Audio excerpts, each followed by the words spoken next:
Even though we have spoiler review in the title, I must say there are spoilers, so if you don't want this movie spoiled or ruined for you, leave now. Good, so in this film we see Peter Parker going on his school trip after the decimation they call the blip in this film. Peter at the very beginning likes MJ, and because of the blip, a younger student has not gotten adjusted in the blip.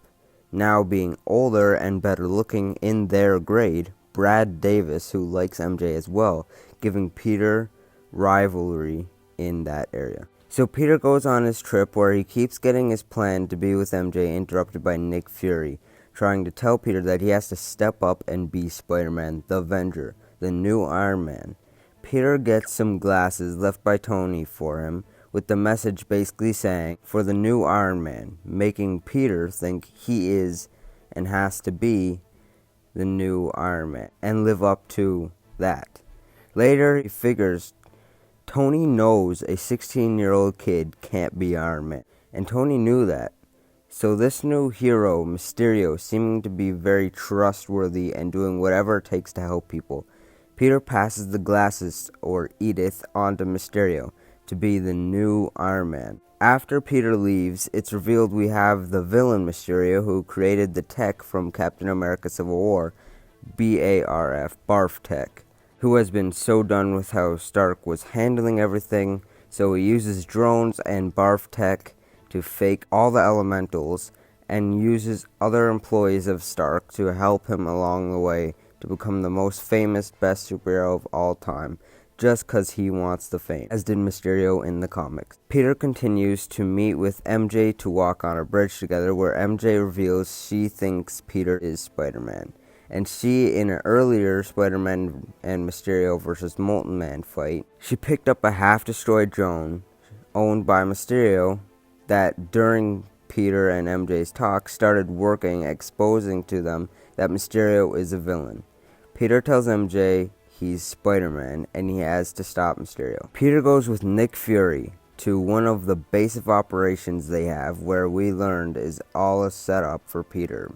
Mysterio actually being there, using Barf Tech once again, attacking Peter, giving us a perfect Mysterio illusion fight for Spider-Man, making him get attacked by many Spider-Men, and having a living dead Iron Man try to attack Spider-Man, and much, much more, where we see Nick Fury shoot Mysterio just before Mysterio could kill Peter, taking him out of the illusions, which actually made me feel like this was gonna end soon, which I thought was so lame because I wasn't paying attention to the time and length of the movie, not thinking about how we still didn't have the whole bridge fight, which is pretty stupid of me. But either way, Nick Fury confronts Peter, asking who he told about Mysterio being bad. After Peter gives in the info of who he told, it's revealed Nick is actually Mysterio, and Peter was still in a Barf Tech illusion, now giving Mysterio the list of who he must kill, then getting Peter to step in front of a train without him knowing, having Spider-Man get hit, lives but passes out, waking up in jail in a place I wouldn't even know how to say if I saw it spelled out. Peter breaks out, calls Happy. That brings me to say, throughout the movie, Happy has his own side plot where he is dating Peter's Aunt May, just to mention. So, Peter goes into a field, beaten up. Happy shows up in his jet, and they go to fight Mysterio after a nice bonding between the two within the jet. We see Peter become in some ways his own version of Iron Man or Tony Stark, but in a way that I really enjoyed seeing, just having Peter really step up and become independent, even talking to Happy as if he knows he might not live through this, and that's fine. He has to do what he has to do to be a hero. So Peter makes his suit and goes into battle against Mysterio and his drones. Mysterio makes his biggest, most deadliest elemental made up of all the elementals, but Mysterio is only a director of this elemental as he stands at the side.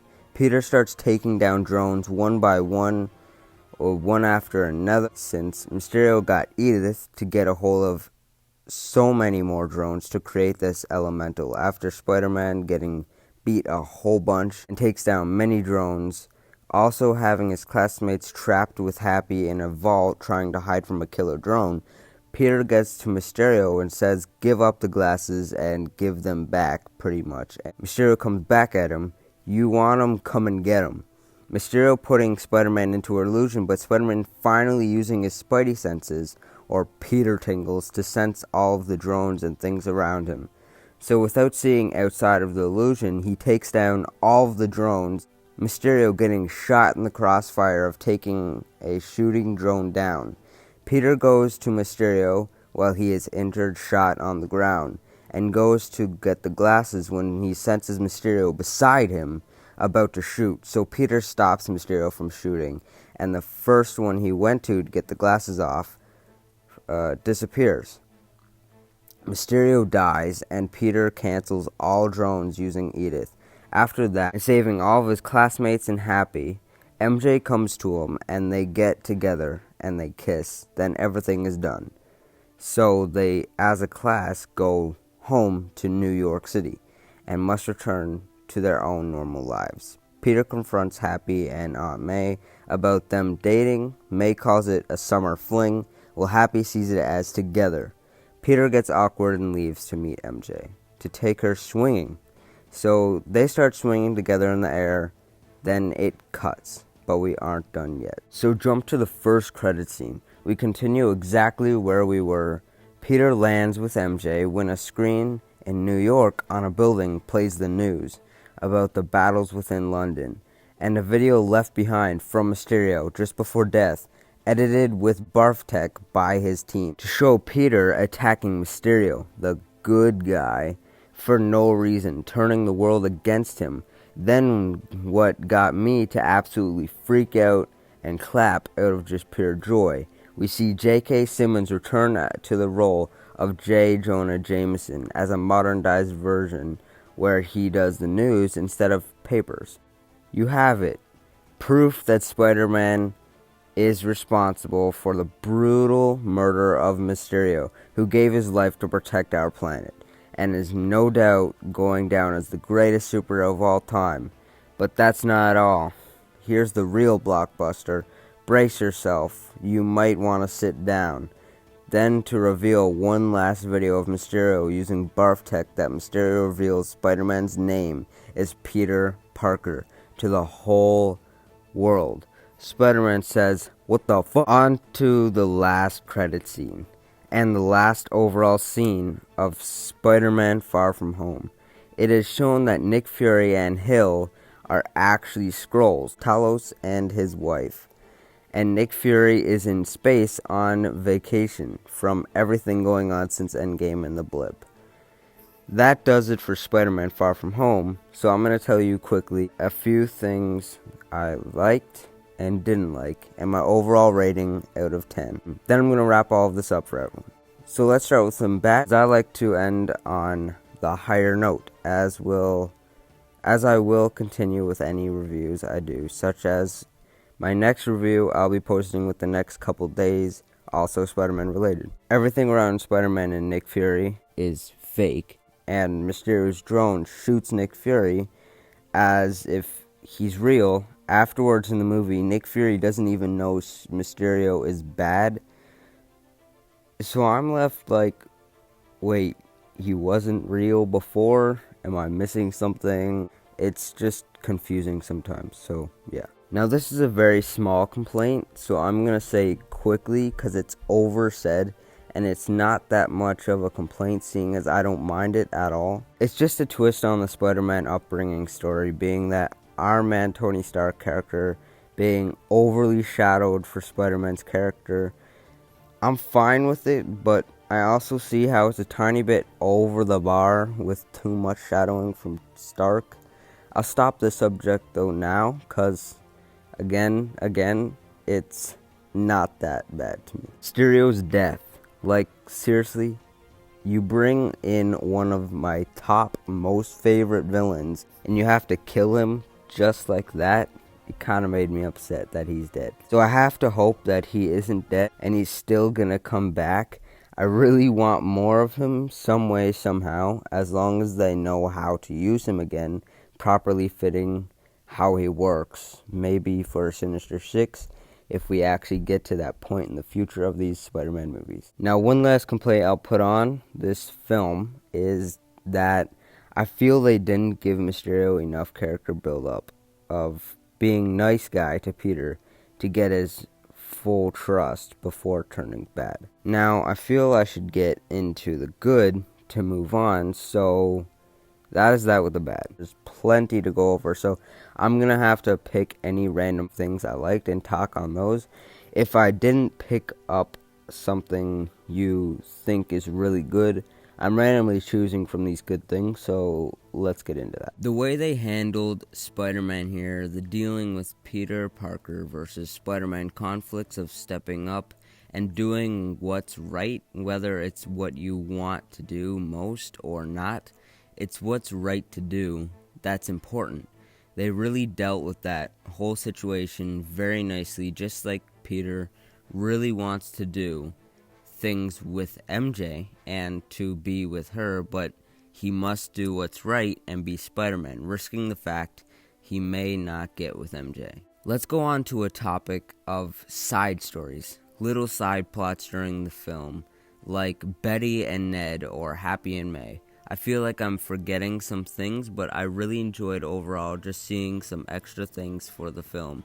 It was good except for one thing, and it was after everything was over and they arrived back in New York City. Betty, Brant, and Ned get asked by Peter to go on a double date, and we find out that Ned and Betty broke up, and I was like, come on. Because I was actually fine with them together by that point, and they ended it, but before that, I enjoyed all of the side things. Mysterio's illusions were amazing for the comic accuracy. What he did in cartoons and comics, putting Spider-Man into illusions, they portrayed here perfectly. It made me so happy. It was great. I loved them. They had some horror vibes in them, and I loved it. It was really good.